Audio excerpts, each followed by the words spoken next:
எல்லா மனிதர்களும் பாவம் செய்யக்கூடியவர்கள் தான். பாவங்கள் தான் அவர்களை மேம்படுத்தும். அவர்களுடைய பாதைகள் அதை திருத்திக் கொண்டு தன்னை முன்னேற்றுபவன் தான் சிறந்த மனிதனாக மாறுவான்.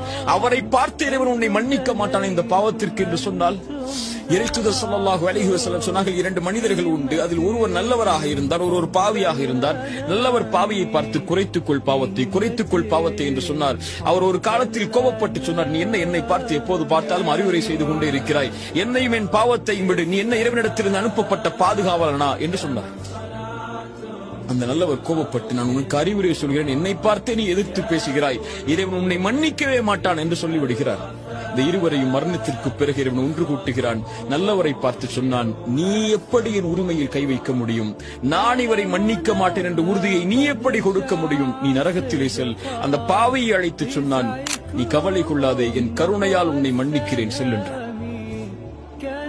நம்முடைய பார்வையில் பாவியாக தெரிபவர்கள் இறைவனுடைய பார்வையில் யார் என்று நமக்கு தெரியாது.